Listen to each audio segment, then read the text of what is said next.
Hey guys, and welcome to week 3 of the course. All right, so let's get started. So the topics that we're going to be covering today, actually, it's just one topic. It's ASP.NET server-sided controls. So what these are is think about um, HTML elements like an input tag with a type of text. So an ASPX control, there's the same thing, but ASP .NET server side control for that. So instead of creating an input of type text, you would create a ASP .NET version of it, which is uh, it's essentially just a text box. And you'll see that there's a lot of drag and drop capabilities within it by utilizing the toolbox that Visual Studio provides you. So we'll go over that in a sec, but I just want to show you guys a list of some popular controls. So there's a text box, there's a button, there's a grid view, update panel, repeater, drop down list, literal, um, a link button, hidden field, checkbox, and radio button. And so we'll go into all of these in a little more detail as we continue going through the slides. um, and some common attributes for these controls are client ID mode, CSS class, enabled, visible, run at, and events. So I'll go ahead and I'll show you guys what these things mean. So client ID mode. So with client ID mode, let me pull up my example here that I already have all set up. So let's say I want to create a new text box, right? So this is the ASPX. I believe its parent is the public master page. So anyway, so we have our little toolbox here on the left. So what we can do is we can just do text box, type text box in here and drag it over. And you'll see that it created me a server-side control of a text box. And what this run at server does is it lets the control that you have an attribute of run at server to be accessible on the server side. So it allows you to read and set the control values very easily, such as like the text of this text box or the visibility or whether it's enabled or disabled. Same with the label. It makes setting these attributes and accessing this control very easy. Whereas if you had like an input, right? So if you had an input of type text, you can't really access this on the back end. So for example, like this is a text box 3, right? So I'm going to go to the backend code. Some examples that I have all set up for you guys, but I'm going to go to the backend code, and here I can do so you guys saw here that the ID of this text box that I created is text box 3. So I can do text box 3 dot text, and I can say hello world. Whereas if I had this and I had ID equals text box 4, right? And then I go to the back end, I can't access text box 4. It doesn't exist because the server doesn't know. Now what you could do is you could make it a server-side control by typing run at server on a plain old HTML tag. And now we can actually access this. So let's save and text box 4. There we go. And you can do things like HTML, like visible, enabled attribute. Can you set attributes? So you can set like the the value attribute to equal this, and then that'll set the text. But this isn't very typical, but if you do need it, it's pretty useful for just visible and doing some other stuff here that you could check out yourself. So that's what runat does. And then what client ID mode does is I'll show you guys here in a sec. So let's remove this. And let's keep this. So client ID mode, you'll see that this ID has this text box has an ID of text box 3. So let's go ahead and play.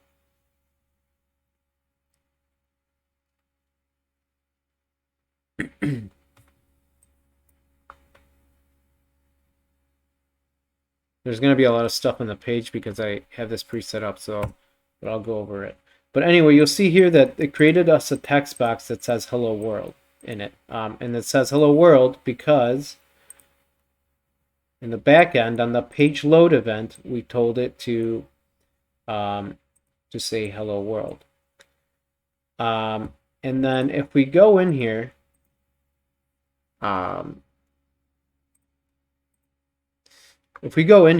and we right click on this text box and we click inspect, you can see here that the ID of it is content placeholder 1 underscore text box 3. And the reason it has this is because it takes the parent, what did I do? We can just refresh. Is because it takes the parent of the parent object that's holding this element.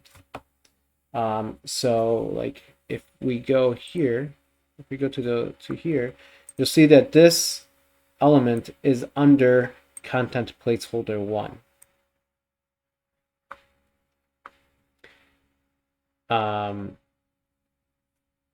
So that is why that is like that. So you'll see that this is the client ID. This is considered the client ID. Now you can set modes. I think we can do this while this is running. So client ID mode. You can set between these different ones. I believe the default is auto ID, but what we're gonna do, or actually inherit. What we're gonna do is just put it as static. So if we put it as static, and we go back to our page here, and hang on, let me put a break there, because that is really annoying me. Okay, so now let's refresh our page. And now we'll right click, and you'll see that the ID is now text box 3. We just made that text a static text instead of auto-generating the ID for us. So that's what the mode does. So you guys can play around with this. So now there's also CSS class. Whoop, wrong control. There's CSS class, so we can add a CSS class to this. Now you guys noticed how ugly this text box was, so we can give this a CSS class of form control. Yeah, sure. And then we can do multiple classes here. This is essentially like typing out class on a regular object, which by the way you can do here. So I'll show you that to you guys in a sec. But we'll give this a form control class, and we'll just refresh, and you'll see that it actually, now that it took the form control styles. And now what we can do is go over here and give it a style tag. No, style attribute of, let's say, background color. No, let's do foreground. No, actually, no, it's not foreground color. color of red. So now this is going to make the text red. Now notice that I can do this. This isn't an option when I press space. Like, it doesn't come up, but I can still do it because it's, in the end, this text box gets converted to an HTML element like you saw. So anyway, style color red. We'll save. We'll go here. We'll refresh. And you'll see that the text here is red. And just to kind of go over what I just said, this is the text file, the text control, right? The ASP.NET control. And it got converted into an HTML element. So input type text. So that is how you do that. The way that you, and then you can also disable this. So if you want to enable equals false, we'll save that. And then we'll go back here and we'll refresh. And now you can see that I can't edit this, it's disabled. And you right click and you inspect the element, you see that it's disabled over here. And then you can do, the same with visible. You can do visible equals false. And we'll refresh and you'll see that that won't pop up. So it's not there. So now we hit it. But we can still access it on the back end. So keep that in mind.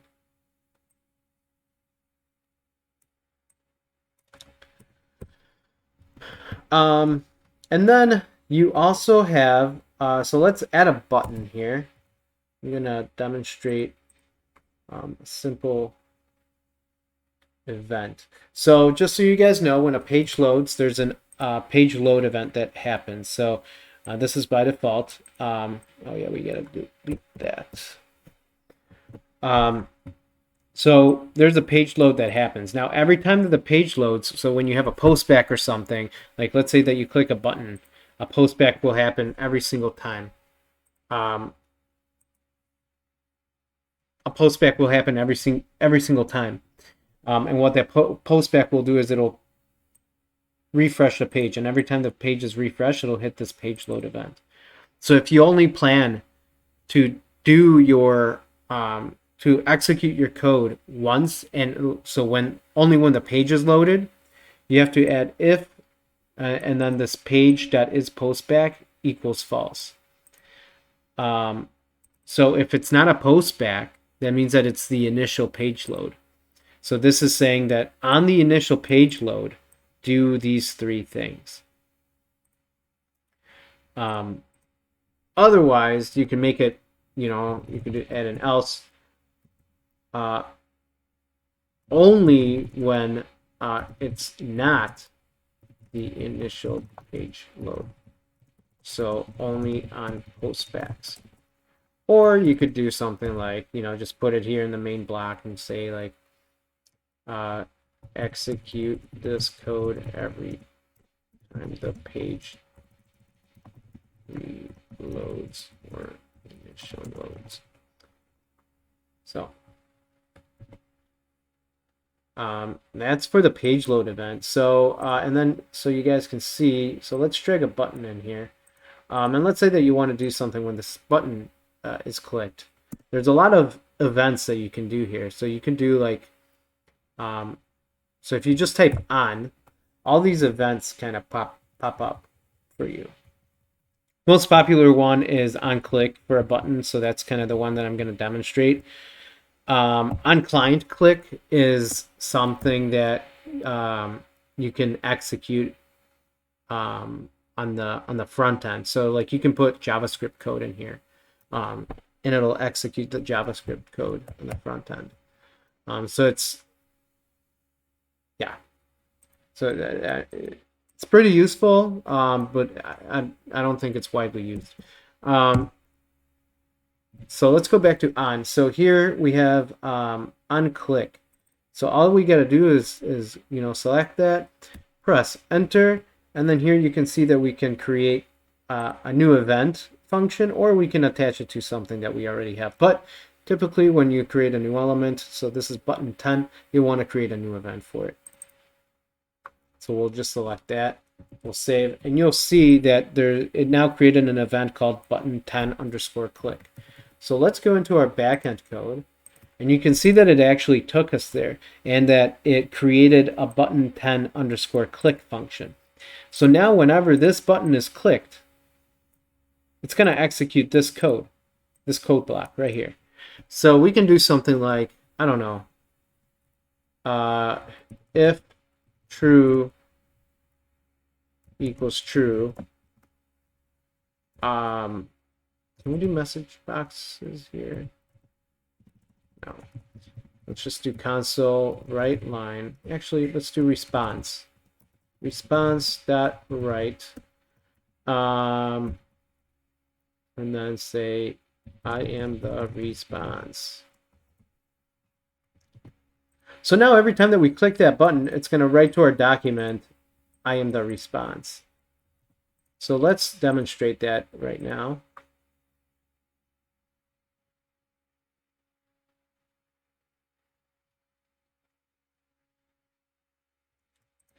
So here's our button. Let's click it. And you can see here that it wrote, I am the response. And I think if we keep clicking it, oh, it's because it refreshes the page. That's why it doesn't keep stacking them. So, so you'll see, that's essentially how you use the events. They're pretty nifty and handy, and you'll be using them a lot while developing in web forms. So that was that for the basics. So let's get into my presentation. Let's get into the elements themselves. So text box. So text box has text modes. So here let's did I have that in here? Maybe, maybe not. Okay, so text box has text mode. So let's drag a text box. So we'll select text box. And like there's all these different elements that you can use. Including you know, HTML elements. So let's select a text box, and so you'll remember that this is just a normal text box that I can write text in it, and you know, it displayed hello world previously. So let's check out what text mode does. So text mode allows you to select all these different things. So if you remember from an input tag, how you can select a type. So you can select type, color, range, date, blah, blah, blah, blah, blah. It's the same thing with this. It's literally the same thing. So I do believe that I demonstrated this somewhere. Let's play it.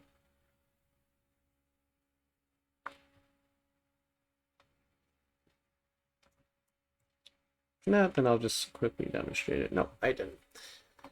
Okay. Yeah, so let's undo, because we need that. So we'll do a text mode. So we know what text looks like. So we don't need to do that. We can do, I don't know, let's do date.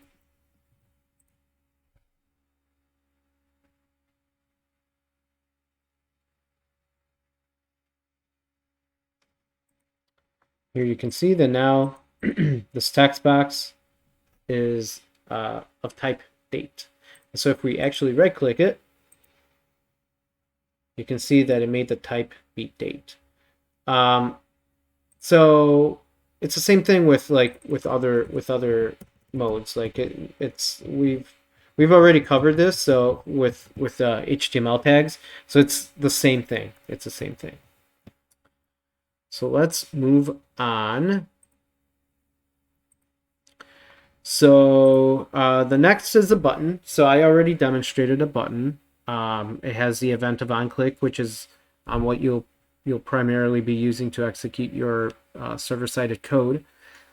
Then there's a checkbox element, which has the check tag. There's a grid view, which has a lot of or checked attribute. Then there's a grid view, and it has a lot of attributes that you can mess with. There's an update panel. When you use an update panel, it requires a script it requires you to add a script manager, and then it has the update mode, which I will talk about in a bit. So let's talk about these real quick. Demo these. So the button, I'm not going to demonstrate because I already did, but let's go over a checkbox that I do have here as an example. So checkboxes. Let me show you guys what the checkboxes here look like.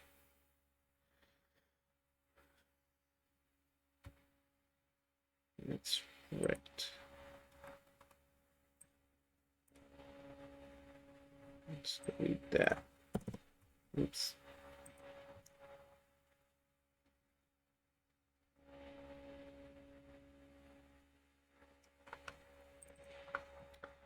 So checkboxes. These are the checkboxes. You can see that, you know, they're just good old checkboxes. Then there's this. There's a slight difference between these checkboxes and these checkboxes, and you'll see in a sec when I show you the code what the difference is.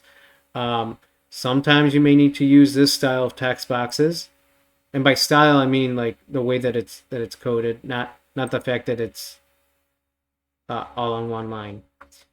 Or you might need to use this style of checkboxes. So it all depends on kind of what you're doing. And you'll see that when I click here, and I click button, it does a post back. And it tells me that I checked checkbox 1 and that I checked checkbox 3. And that post back, by the way, was necessary because it sends the information to the backend.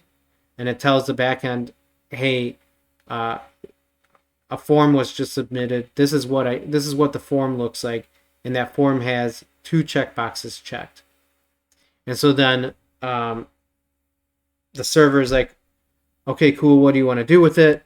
And then that's kind of where your code comes into play. And then I made it say this, and so then the server is like, okay, I'll refresh the page so that this shows up.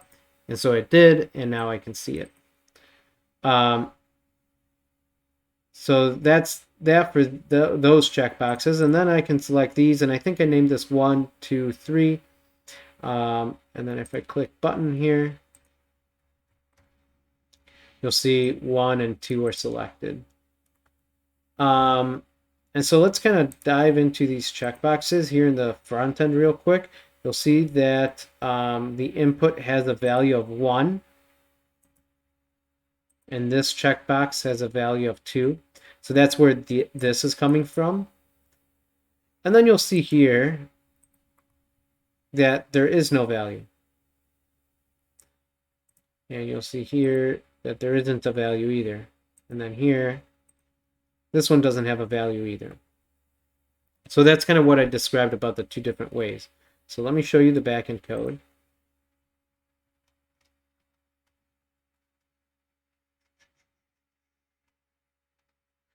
Okay, so the backend code. Here you can see that these are just normal checkboxes. So I went to the toolbox on the left and I just dragged some checkboxes in. I didn't change the ID, but when you're coding your stuff, you should. It just makes it more understandable. Also didn't help that I gave them all the same text. So anyway, so you'll see that the button that I clicked for these, for the first set of checkboxes, on the on click, it takes me to the button for on click event. So we'll go here, example, and then we'll just control F and we'll paste it in here and we'll find it. So here you'll see that I have a list of strings here, and that when checkbox is checked, I have to individually check the checkboxes. And when checkbox 1 is checked, this is added to the list of strings. If checkbox 2 is checked, then this is added. If checkbox 3 is checked, then this is added. And then it makes label 2.text equal to this. So we'll go back to the front end here. And you'll see that label 2.text is this. So let's go back to our page here.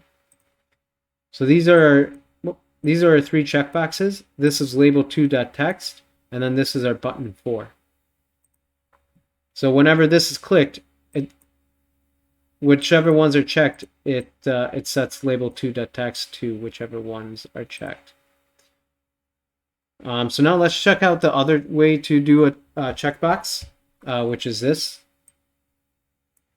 You'll notice here that these are list items. This is a checkbox list. Again, this is available in the tool.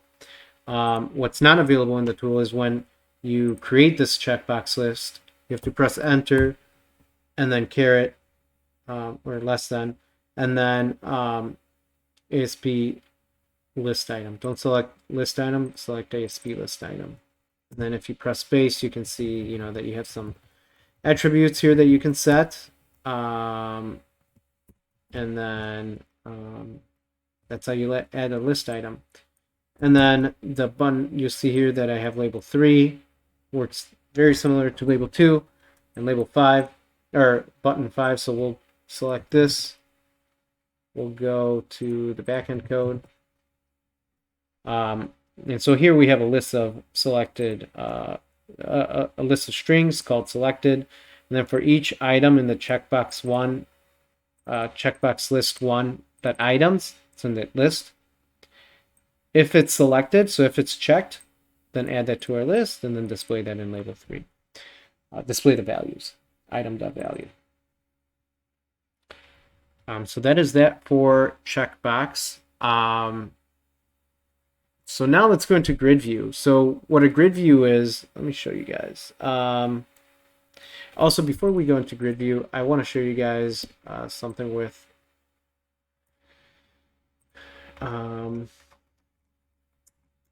text boxes. So so if we have a label here, so if we nope, guess I don't have it played, so I'll play it right now.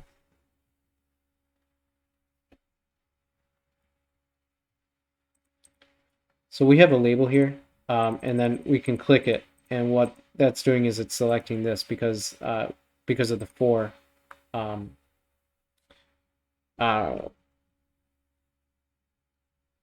for attribute. And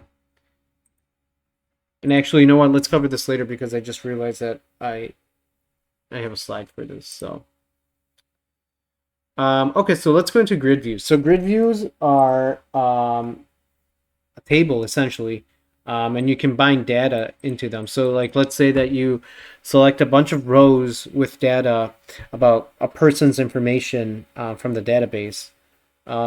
You can then display that information inside of a grid view. And then this is what that grid view looks like. So let's go into the code and just dive in and demonstrate. So to create a grid view,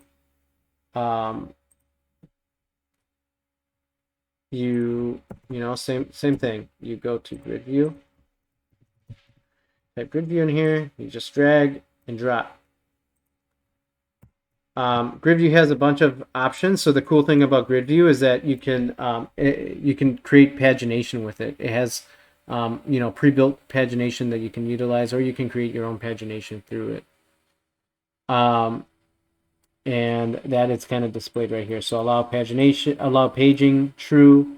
How many items do you want on your page? So the page size is 10. And then we have some events here. So on row deleting. So when the user is selecting to delete a row, or when the user is selecting to edit a row, or when there's a command on the row, like if there's a button pressed, or when data is being binded to the row.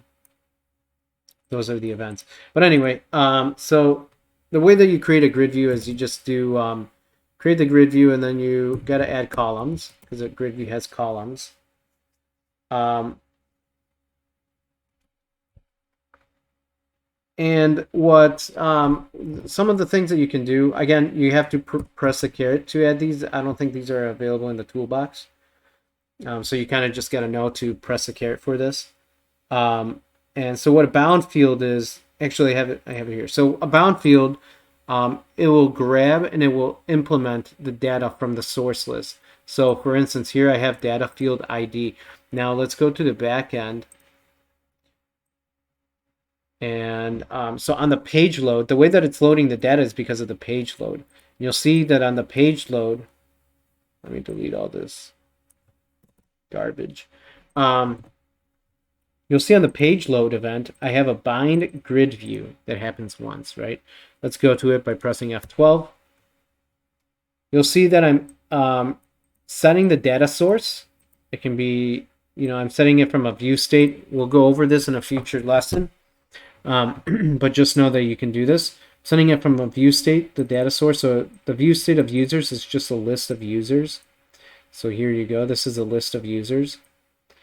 And like ID, a user has an ID. I created a model of a user here, an object, serializable. So it has an ID first and last. And so I just created a list here. So anyway, so let's go back to this. So I'm giving it that that list, and then I'm binding that source to the grid view. And so what that does when that happens is it triggers the row data bound event. Well, before that, so it triggers the row data bound event, and as it does that, you'll notice that data field right here is equal to ID for the bound field. This ID right here correlates to the ID of the user. So you feed it a list, and it goes through each user in the list, or each object in the list, and it can see the property. Now, if I did something like first here, which I think I might have, no, I didn't. But if you could do first here, and what that would do is it would pull the first name into the table. So that's what a bound field does. It just pulls data by defining the data field here, and you're telling it which what data you're trying to pull. Then we have template field, and then template, item template. And what you can do here is you can create your own thing that you want to show. So like I can have two labels here if I wanted. Man, I should really do drag and drop.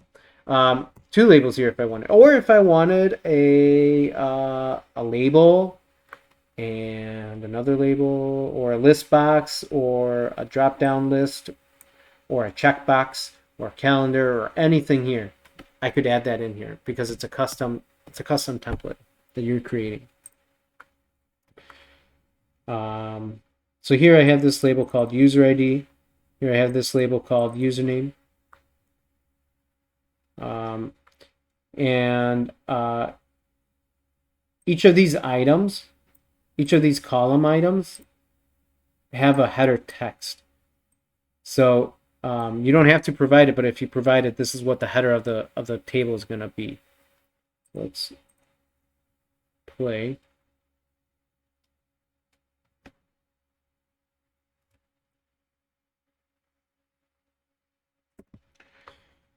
So you'll see here header text of bound ID, header text of custom ID, custom name, custom button, or custom button action, command, or action command.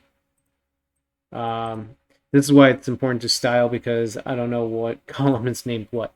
And then here we have ID first and last. Let's go back to our code. So custom ID is the user ID. So it's the same thing as the bound ID.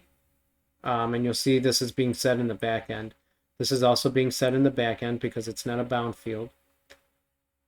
Button field, you can see that the header text is button action. The text for it is click me. So click me, this is the button. Custom name column. And then the button action is click me.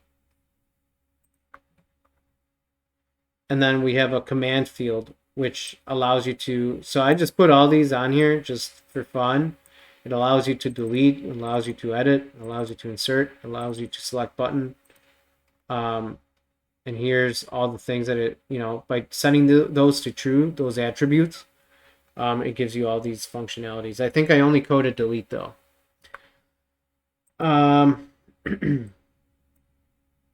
So that's that. And as you can see, like label ID is user ID, but if we go back to our object here, there is no user ID here. But if in the front end, user ID is my full name, my first and my last name. No, my bad. Username is the first and last name, but there's no username property inside of my object. So the way that this is done is through the on-row data bound. So when you create a new grid, you can do on, and then here's all of the events that you can create functions for when these are triggered. So on-row data bound is what I have over there, and then equals. And then, I can just select this and then, or tab. And then what that did was that just created this for me. Now I'm going to delete it because I already created this. So I'm going to actually delete this entire grid. So here's the row data bound. So let's go to it. So we'll copy that. Control F, and we'll find it. So here is the row data bound event. So you'll see that the grid, with the grid view, you can add, it stores the user item. So each row stores the user object within it, or whatever object you put in there. And so here we're checking. So for every row, this code will run for every row. So, but the thing is, it also runs for headers and some other columns or other rows. So what you want to do is you want to check that it's a data row. So by doing that, to do that, you do E, which is this right here, .row type equals, and then data control row type. And then you can see here that there's like data row, empty data row, the footer. See, we don't want to run this code for when the footer is being set because the footer doesn't have our data. Footer, header, same with header, we don't want to do that. And there's like all of these different options that you can do, but we're only interested in this code executing when it's the data row. So when the data row executes, we want to first grab the object from the row so that we can start messing with it. And so for the user ID, what I'm about to show you also applies for the user ID. I think the user ID is self-explanatory. So for the username, right? So this right here, I need to play it.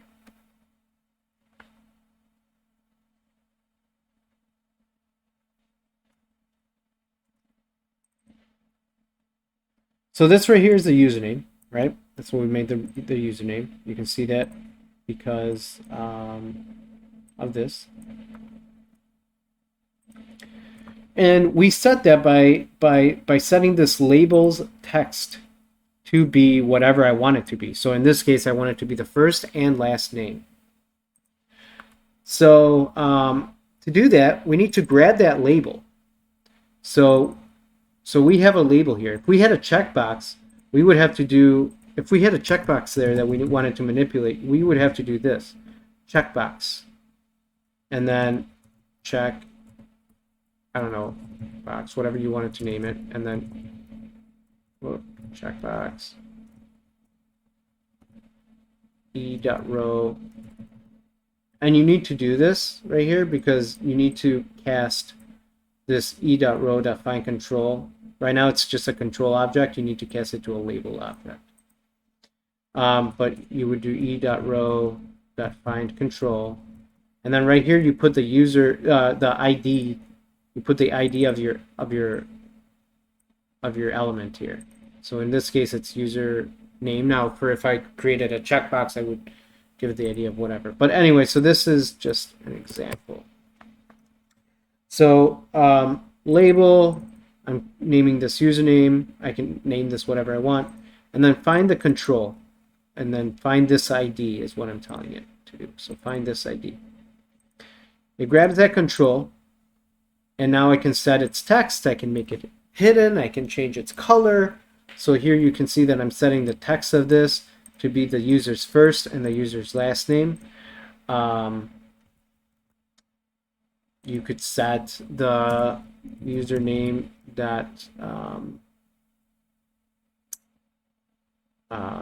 for color equals color dot console color. Right. For color can take a system drawing that color.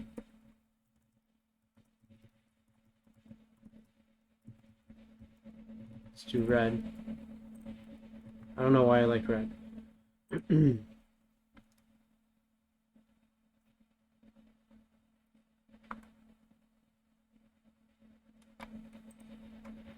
here you can see that now the names are in red. So that's how you populate that data within a grid control, and it's very easy. You just do the same thing. If you have other types of controls, you just do the same thing, but instead of label, you give it the control name. So you know, if I had a text box here, if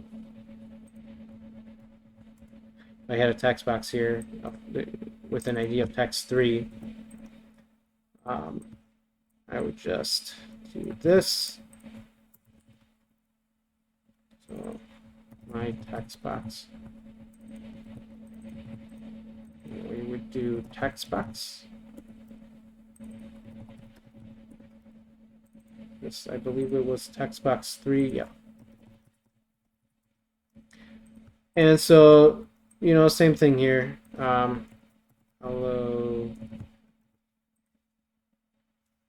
So this isn't actually pulling any data. I'm just, you know, all I did was I just created a text box within this item template to go along with this label. And I'm grabbing it in here, and then I'm setting the text. Now this text can be of your object. It can be anything you want. So straight that. So here you can see that they're all hello. So hope that helps a bit with understanding what a grid view is. Now an update panel, let's discuss that. So an update panel is a little complex to kind of understand at first, but once you understand it, it's fairly easy and very nice. So an update panel, as you guys saw when I was clicking a button, there was a page refresh, right? But what an update panel does is it allows sections of the page to be rendered without causing that whole page post back. So that's really nice. It makes your page just more user friendly. And then the update panel has two update modes. It has always and conditional. The default is always. And what that means is that whenever a postback happens anywhere on the page, the update panel will refresh itself. If the mode is conditional, then it will refresh itself only when a control within it triggered the postback, or whenever a specific trigger triggers the postback. So you can define what triggers within the update panel, what controls. You can define the triggers, and within that trigger, you can define what controls, like what ASP.NET server-sided controls trigger the postback. It's a tongue twister. Another thing is that the update panel requires a script manager. It requires you to add a script manager to it. So let's demonstrate this real quick. Do I already have things in an update panel? Let's see. Update panel. Oh, I think I had to delete in there. Okay, so whenever you add a update panel to the page, let's say you just added an update panel and you press play, the compiler will yell at you and say you can't run the page because you're missing a script panel. So what you'll want to do is you'll want to go your tools. By script panel, I mean script manager. You'll want to go to your tools, search for script manager, and then just drag this guy on over. Now I already did that. With script manager 1, and that's literally it. That you don't have to do anything else to set this up. So anyway, update panel. It's my only one. Yep. Okay, so what I'm gonna demonstrate here is this update panel. So you'll see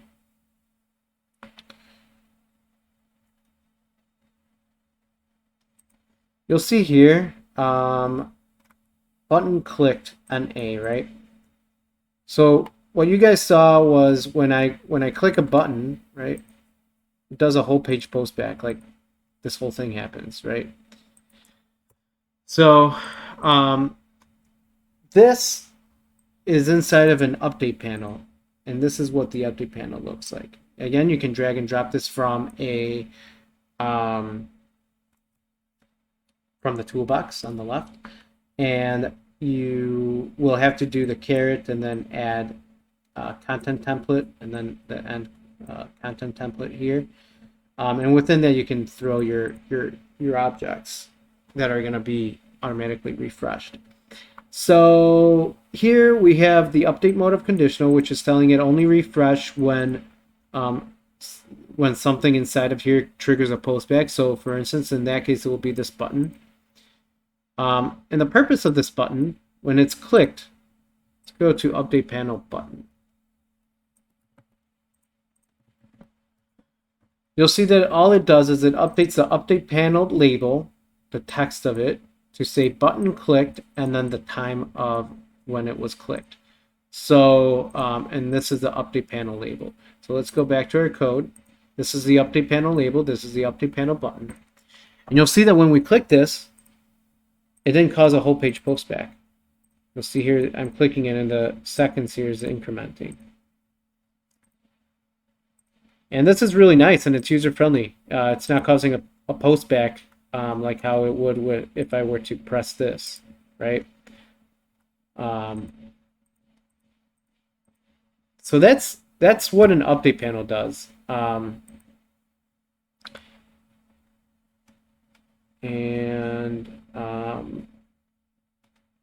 Let's practice an update panel here real quick with this grid view. So when you click on the delete button in this grid view, it triggers this function. Let's go to it. So what this function does is essentially just deletes. It deletes the user from the list, and then it refreshes the grid view. So what needs to be done is you get a rebind after you've finished implementing. Actually, I don't think we need an update panel for this. After you finish implementing, but this is actually important to go over for the grid view because I forgot. So when a user clicks on the option to delete the row,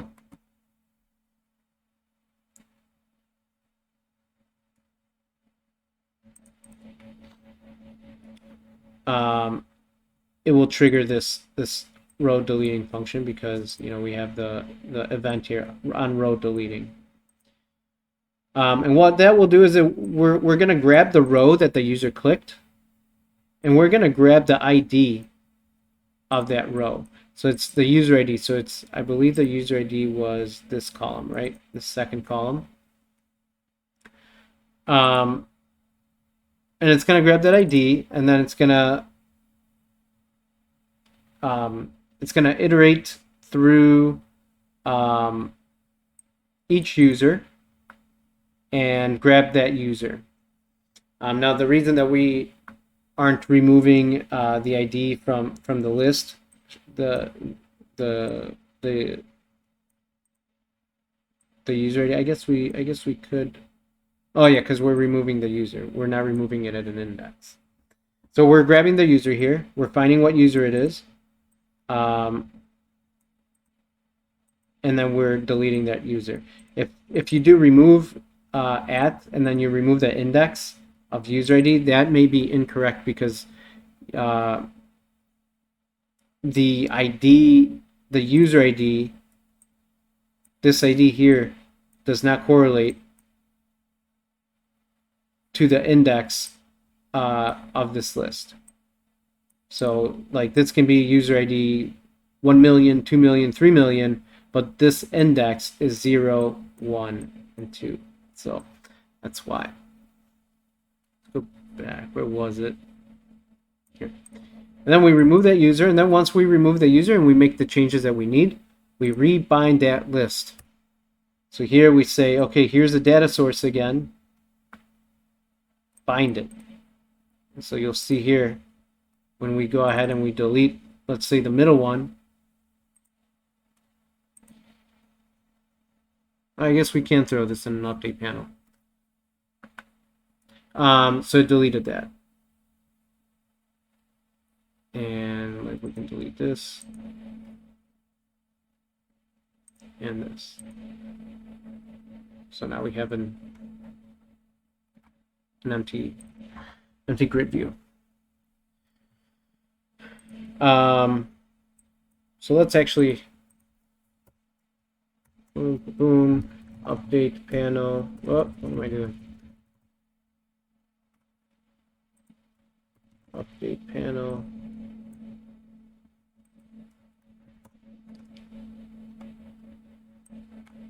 Just throw this entire thing.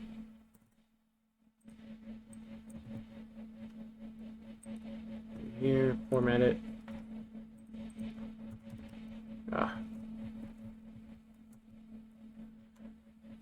Oops. Copy and paste it again. And format it again.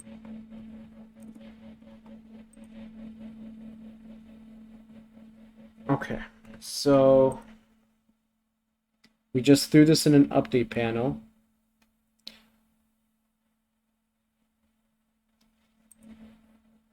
So now let's delete. You'll see that we didn't get a page refresh. So that's why an update panel is nice.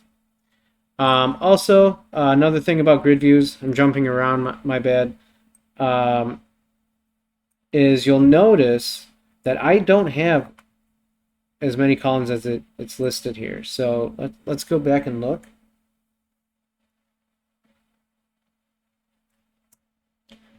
You'll see in this grid view, I only really specified what? These columns? 1, 2, 3, 4, 5 columns. So where are these coming from, right?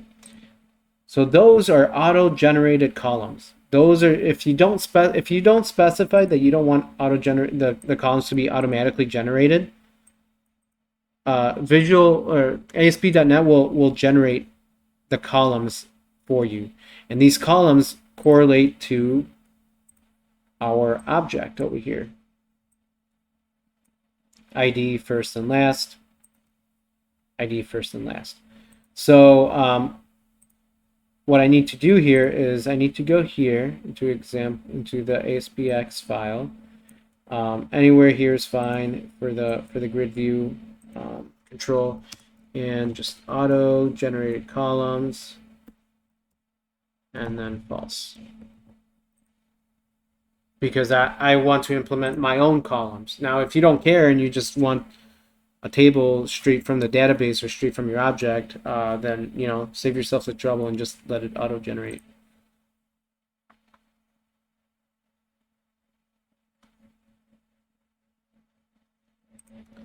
And here you'll see I no longer have those 3 columns.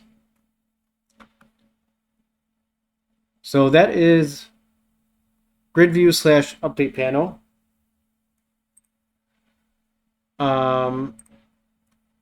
So now we have a repeater. So a repeater is kind of it is what it means. It means what it is. So it can display a list of items, and you have to define the layout of how the items will be displayed. So it's kind of like a grid view, but it's a lot more flexible, but in my opinion, it's a little weaker. So let's go to the example here. So here you'll see a repeater. So this is a repeater. It's utilizing the same users as as a grid view. So if you saw this list change when I was doing stuff here with a grid view, that's because they're the same. So this is the repeater. And if we go to the code of it, you'll see that I have a table. So this right here is the repeater. This whole thing. Well, this is a repeater, but this is the entire element that you saw. So here we have a table, and we have a row. We have 2 headers, first name, last name. So here we have a table, we have a row, we have 2 headers, first name, last name. And then what you can do with a repeater is you could make it pretty dynamic. So let's say you don't want all the capabilities that this has, that a grid view has, and you just want to create a simple table. You can use a repeater for that. I mean, you can also create a simple table with a grid view though. But a repeater, you can do some cool things, like if you have your own custom control that you want to, your own user custom control that you want to implement in there, or if you have a bunch of I don't know, blocks, like if you want a picture of someone here and a picture of someone here and a picture of someone here, with some description of them, you can easily do that. You can create elements instead of creating your traditional table. You can have repeating elements. So within the repeater, we have we're telling it to essentially repeat every item that we feed it, and it's the same thing with the repeater. So we'll go here to the back end, and you'll see that I have bind repeater on the page load, just how I had for the grid view. So bind repeater takes us here. We're doing the same thing as a grid view. We're telling it this is our data source, this list of users, this view state, and to bind that data source to the repeater. So our list of users has 3 users. So what it's going to do is it's going to repeat everything inside of item template for as many times as for as many items as there are in the list. So we have 3 items in the list. It's going to repeat this code 3 times. So it's going to create 3 rows, and it's going to create these columns for it. And notice that there's ID of repeater first name and repeater last name. Now we have, so in the grid view we had, what was it? On row data bound. Yeah, right here, on row data bound. And in the repeater we have on item data bound, and you type on, you can see all these other functions or events, my bad. And so if we go to the on item data bound, the repeater, you'll see that this runs every time that an item is created, or a row is created, essentially, or a new item. It's not a row, it's an item. That's what makes it different from the grid view. So this code I kind of took from Microsoft and just massaged it to what I needed it. You'll see here that this event is triggered for, like I said previously, for headers, footers, separators, and items. But we're only interested in the items. We don't want to run this for footers or headers. You can, but I've never come across that situation. So I have a condition here. So if E, this right here, that item, let me zoom in, hopefully this helps. E.item type is a list type of item or a list type of alternating item. So let's see what is available here. So you have alternating item, edit item, footer, probably header, yep. So all those things, but we only are interested if it's an item or alternating item. Then do the same thing that we did in the in the grid view. Get the user from the item to data item, and then get the control. Find the control and then cast it to a label. Same thing as the grid view. E.item define control, and then you give it the ID of the element. So repeater first name. This is the ID, repeater first name. And then we put this in brackets so that we then can do .text, and then we just give it the text that we wanted. So in this case, we're giving it this user's first name and last name. So we can come out with this. A drop-down list, pretty simple.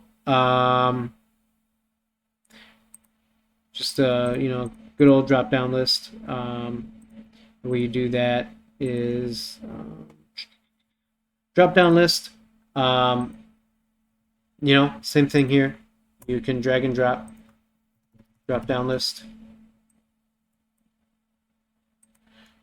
Enter. Let's kind of separate this out. And then you don't have I don't think there's a list once and for all. Let's make sure. Yeah, nope. See? And then, so you would have to do that, and then list item, and then, you can add attributes to it. I believe you can set the text here if you wanted. I typically set it here. It's whatever you want, I guess. And then this is just how you would do it. And then, same thing as a checkbox that we went through earlier. It's a list item, so it's the same thing. So drop down list. Let's just, I guess, do it on the page load, just so I can show you guys. Drop down list 1. So here you can do selected value, so you can get the selected value of the item. And selected value means selected value. So user 1 is not the value. User 2 is not the value. User 3 is not the value. The value is this. I'm going to name it test 1 just so the point is clear. Test 2, test 3. So whatever item I select from the drop down, that's what selected value is. So I can do like label, I don't know, let's pick a random label that I have on the page. Label 1.text equals drop down list 1.selected value. And what this will do is it will set the text of label 1 to the selected value that we have on there. I'm not going to actually do it, but and then you can iterate through the items of the drop down list. You can get the item, the index, and, you know, just do a bunch of things with it. So yeah, so that's a drop down list. Pretty simple. Then we have a literal, and what a literal element is literally just a literal. So what that is just plain text. There's nothing to it. So for instance, a label will give you the label tag, right? So oh shoot, I didn't play it. Let's play.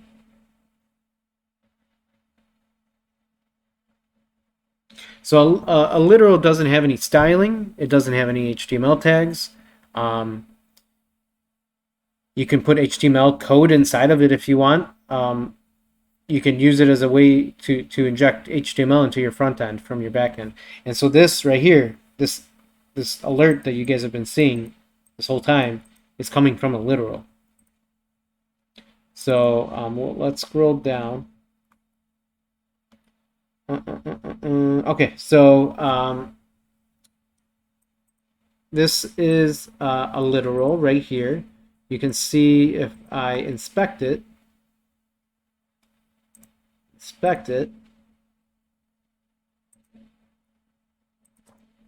why is it not? Oh, all right. Well, it wouldn't let me do it. So you can tell that this is a literal right here.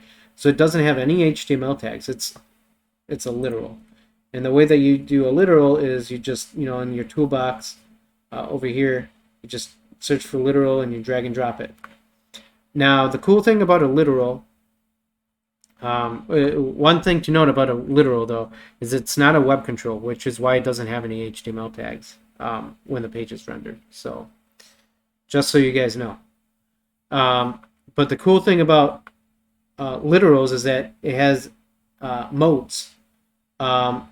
So in this case, you're able to see script, but right above it, you know, if you look at the code here, you can see a script. Now this is in different colors, right? That's because the mode for this is encoded, whereas this isn't. So here I have two literals.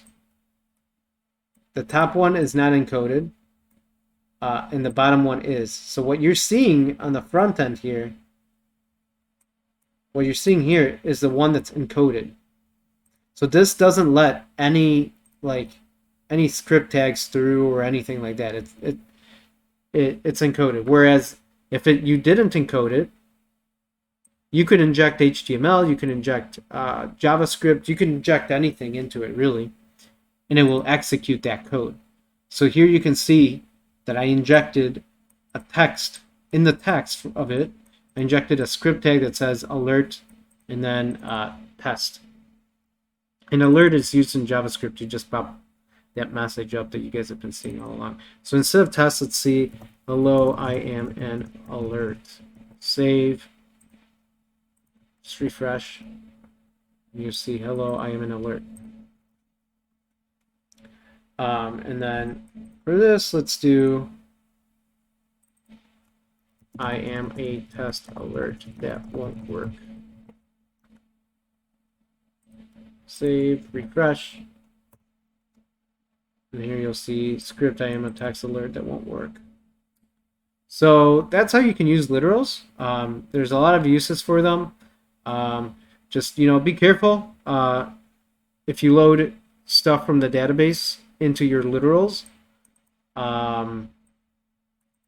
because you don't want someone to be injecting code into your database, like JavaScript code into your database, and then you display that while it's not encoded. So in order to encode it, you know, just add this mode attribute equals encode. And I believe there's some other, yeah, pass through and transform. But encode is very important. So link button, you know, it's the same thing as a button, so I won't go over it very much, but it just looks like a hyperlink. It's this, I am a link button, I am a normal button. They both do the same thing. This just looks like a hyperlink. That's it. And then, you know, find in the toolbox, search for a link button, and you'll see it. And then just drag and drop it, and it's literally the same thing. You'll see that it has an on-clicked event, just how a button here does. And, here they're pointing to the same function. So if I go to link button in the back end, they'll both direct me to Google because they're using the same function. So let's just, I guess, click it real quick. Boom. I'm in Google. Go back. Click this button. Boom, I'm in Google because it's the same function. And that's it. Hidden fields. Hidden fields are hidden. It's what the name implies. It's a hidden field. It's not encrypted, and it's used to store information for the developer, such as the user who's logged in. You can store his ID on it, and I mean, it has a bunch of uses, and it's used to just hide information from the person, from the user, but it's still accessible by the user, and it's only accessible on the page, by the way. So this doesn't transfer with the pages. This is only accessible on the page. Checkbox, I think we already went over that, and then radio button. Radio button is very similar to checkbox. Well, let me go over a hidden field. So I don't think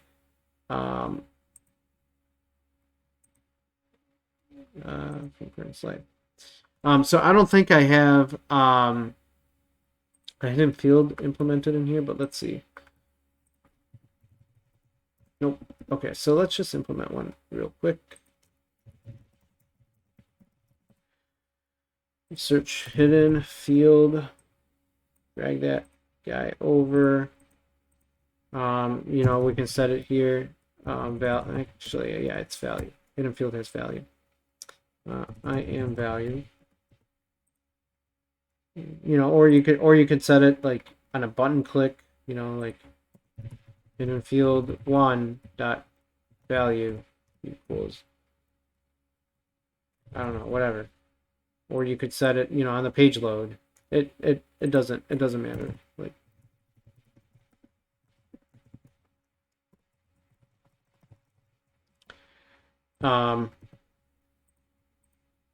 and so we'll play.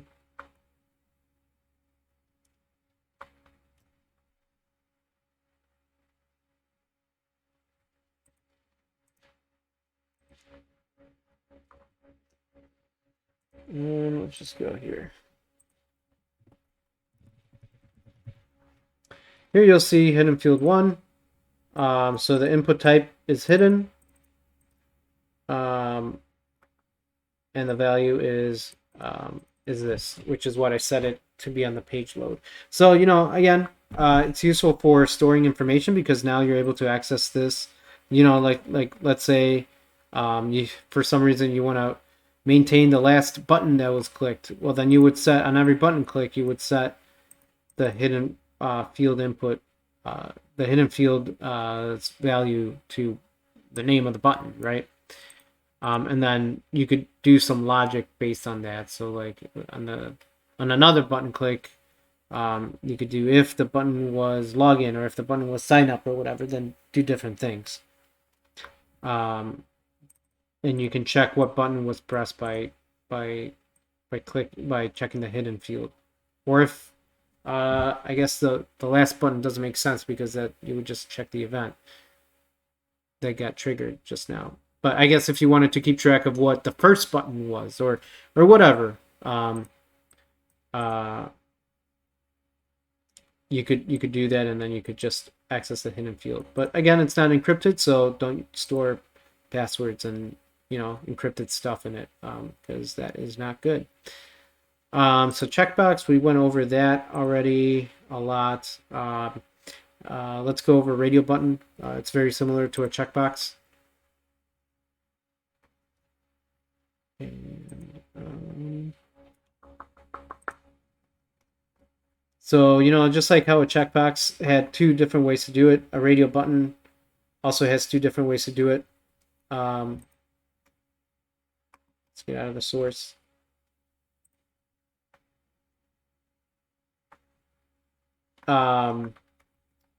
Thinking right now, did I show you guys that you can set a text box? Yes, I did. So radio buttons. How do radio buttons differ from checkboxes? Well, a radio button, you can only select one within the group. Here's another group of radio buttons, but they're two different groups.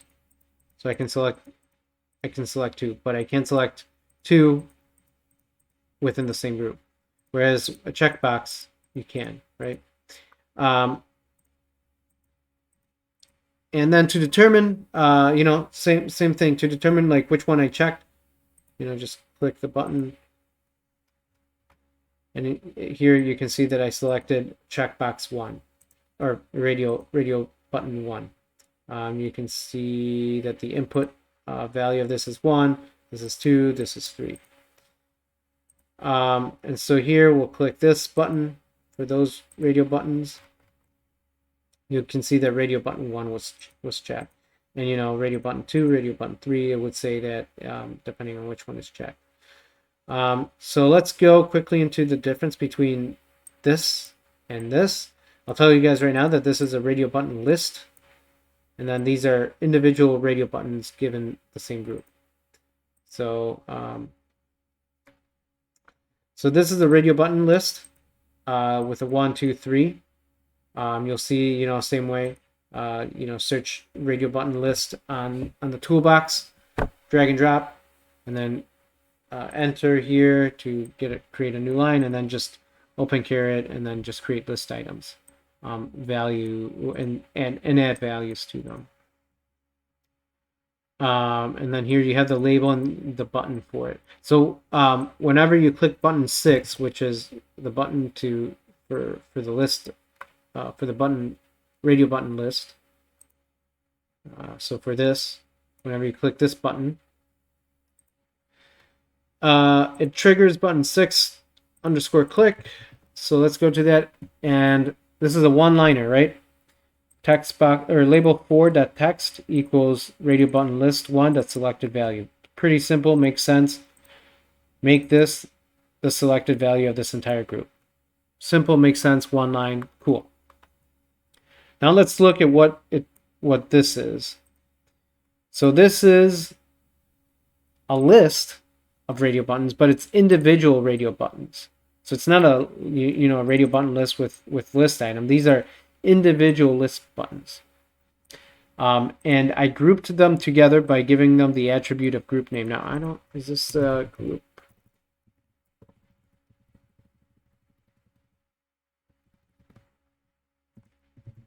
Yeah. Radio group. And you can see that they all have the same group name, radio group. Now I can name them like AAAA, and they're still under the same group. Now I can name these two AAA, 4 A's, 4 A's, and 3 A's, and now these two are in one group, and then this is in another group. So let's just quickly reload the page so I can show you. You'll see that I can only select 2 of these, or 1 of these, but I can select this one. It's because these are in different groups. So anyway, let's make them in the same group. I don't care.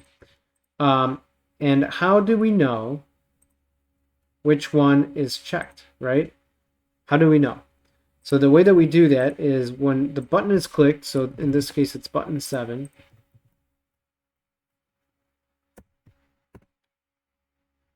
we have to write this code. So if radio button 1 is checked, then the label will be this, radio button 1 checked. If radio button 2 is checked, then the label is this, and so on. So here you can see like how complex your code will get if you do radio button groups like that, versus a one-liner. So this has its uses, but this does as well. So just keep in mind, keep it simple. So let's move on. And then you get embedded code blocks. And so I'm just going to go over the two most popular ones that I think are used. So you got the code blocks always start with, you know, open or less than sign, and then percent, and then space, and then percent, and then greater than. And then depending on what you're doing, you put the special character after the first percent. But one of the most popular ones, I think, is this equal one, which is used for displaying expressions. And then another one is for, which you guys have probably seen in my code already. And then another one is this with a dash dash. I think I actually forgot a percent here. With a dash dash. And this is a comment block. So let me show you guys this real quick. So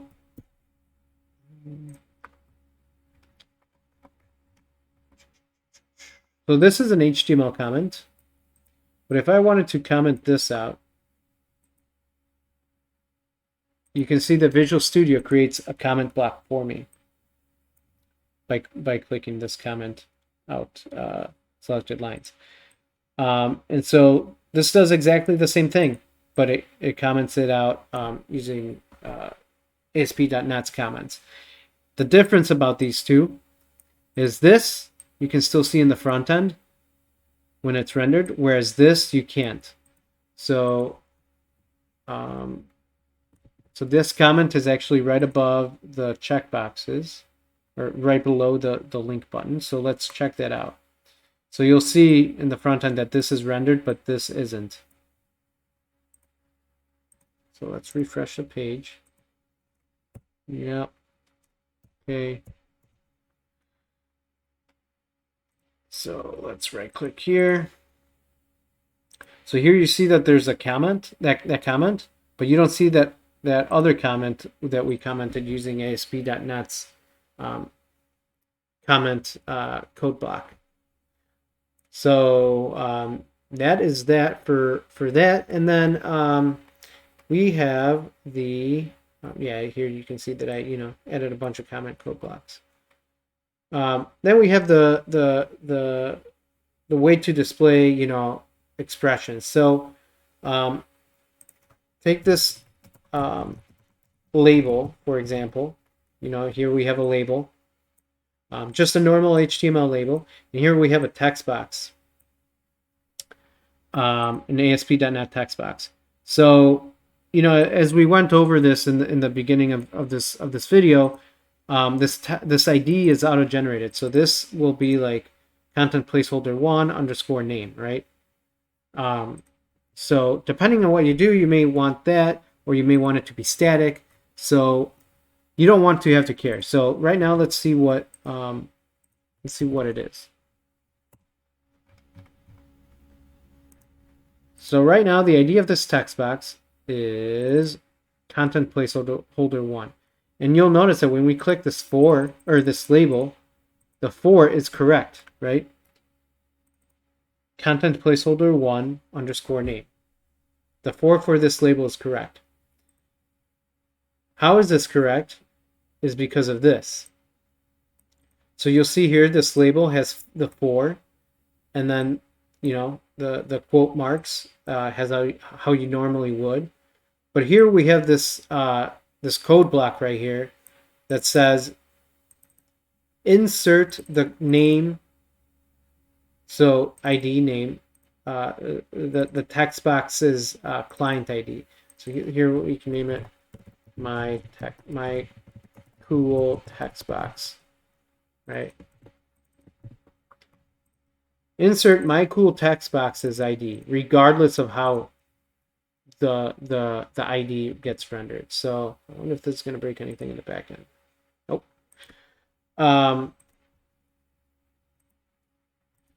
So let's refresh. So we never changed anything with actually, yes, we did. We changed the ID. But we didn't change anything in regards to like content placeholder 1 or anything. So let's right click here. You'll see content placeholder 1, my cool text box. And we click here and it still does it. That's because 4 is for this. So let's change this text box. Let's do the client ID mode. Let's do static. Save. Go over here, refresh. Let's right click.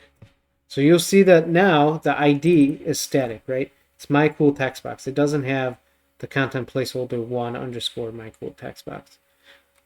We'll click name and it still selects this. Why? And that's because it knew what the ID of this element was, because we're telling ASP.NET to fill this in for us. Otherwise, if we didn't do this, what we would have to do is we would just have to do this ourselves.